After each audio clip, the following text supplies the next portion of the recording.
Thank you, Dr. Tokash, for the introduction. In the next few minutes, I would like to discuss zinc oxide and potential strategies that can be incorporated to control post-weaning diarrhea and maintain growth performance shortly after weaning if the use of zinc oxide becomes limited. Zinc is a heavy metal element that serves a number of biological purposes in livestock. There's a physiological requirement for zinc, which in young pigs is around 100 parts per million of the diet, due to the involvement of zinc in various enzymes, immunity, as well as various aspects of nutrient metabolism. Zinc also serves to protect the immature gut by reducing pro-inflammatory mast cells within the gut and to help maintain normal GI tract morphology. Zinc also has antimicrobial properties and can increase feed intake through brain-gut peptide regulation. Zinc is commonly fed in swine diets at 2,000 to 3,000 parts per million in the first few weeks after weaning, with the purpose being to help control post-weaning diarrhea, thereby improving growth performance. In the European Union, the use of zinc oxide as a veterinary medicinal product, which can be defined as levels above 150 parts per million, will be banned by June 2022. The reason for this regulatory oversight is a concern for heavy metal accumulation in the environment and the potential for antimicrobial resistance. So, if the use of pharmacological levels of zinc oxide becomes restricted in the future, what strategies can be incorporated to achieve growth performance levels similar to what is seen with pharmacological levels of zinc oxide?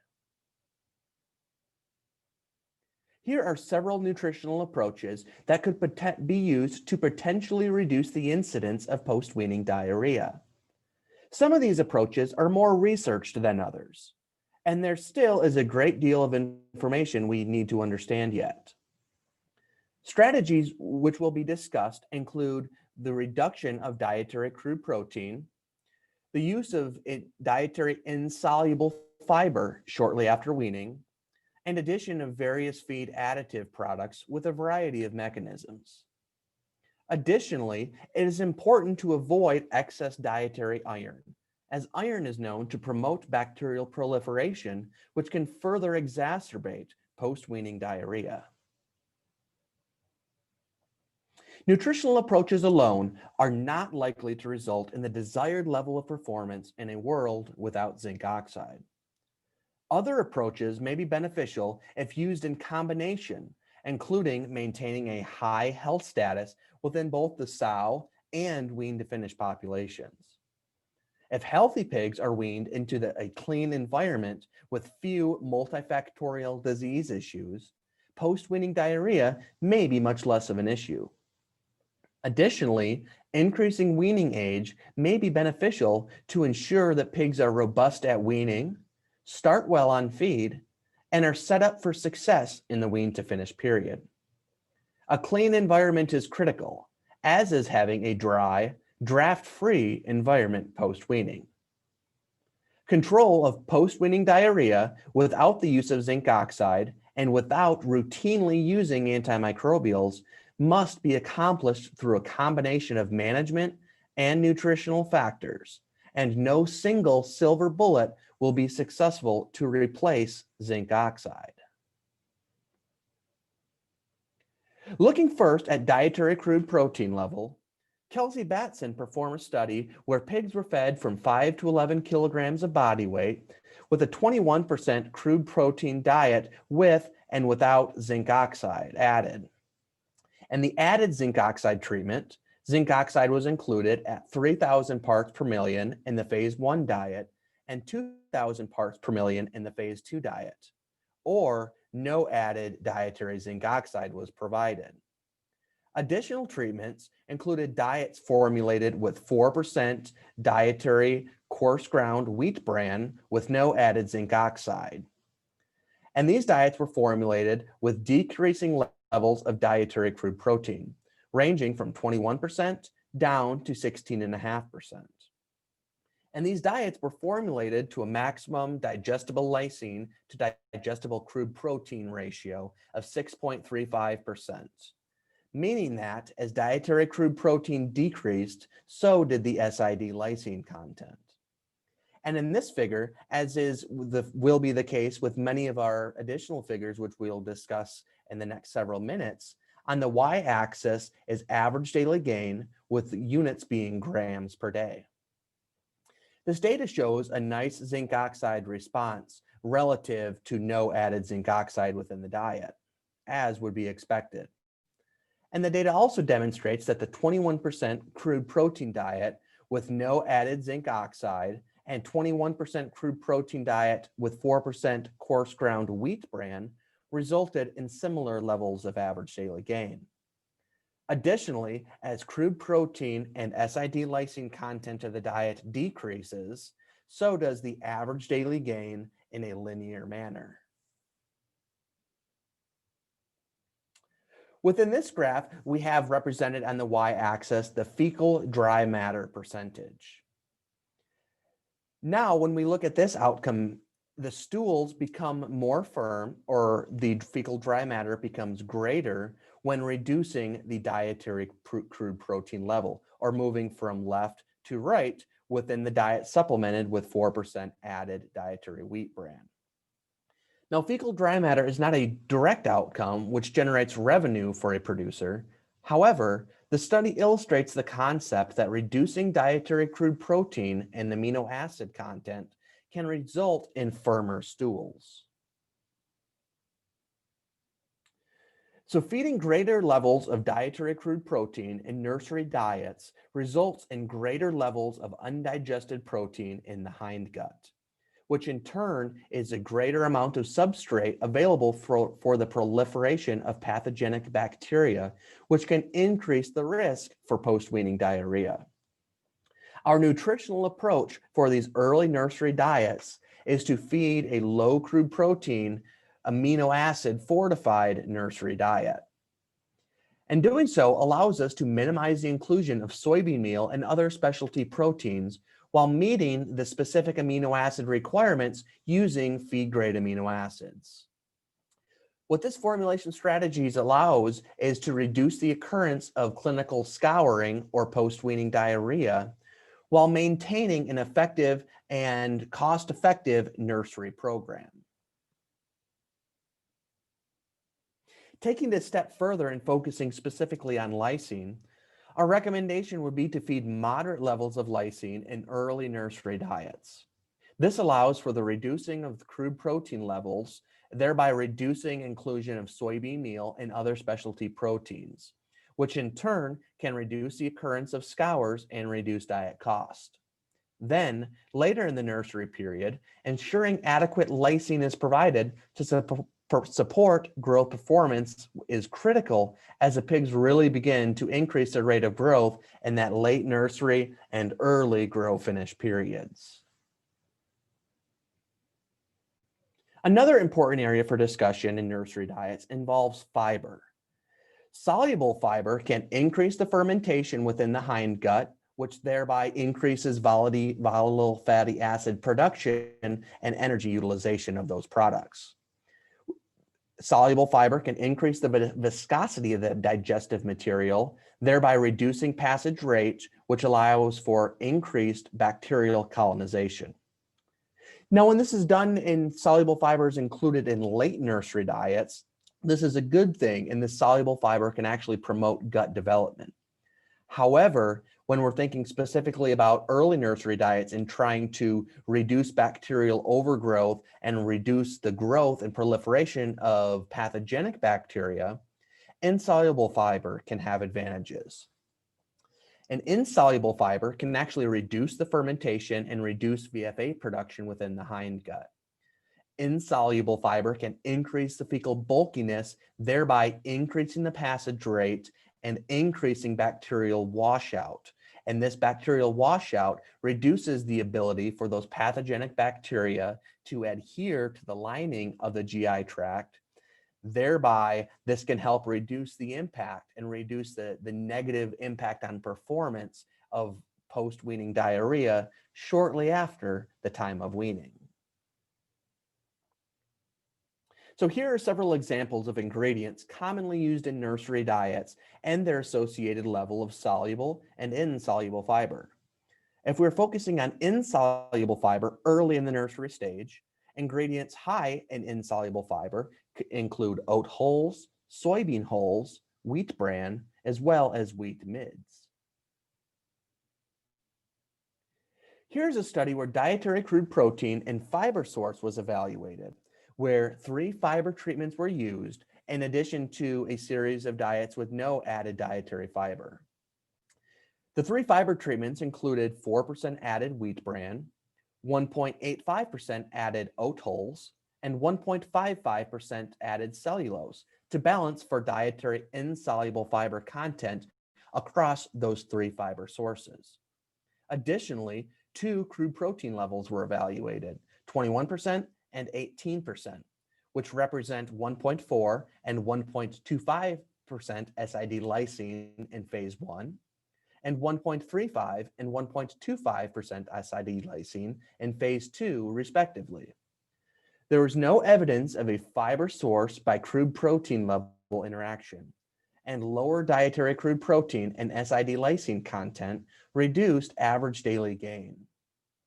There was no observed differences with respect to fiber source within this experiment for our average daily gain.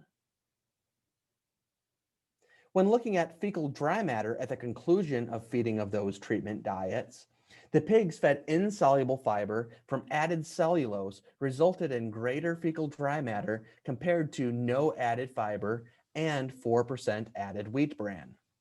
So to summarize the impact of insoluble fiber and being included in early nursery diets, there is evidence that insoluble fiber in the early nursery period may be beneficial by increasing fecal passage rate, which reduces the ability for pathogenic bacteria to proliferate and adhere to the lining of the GI tract.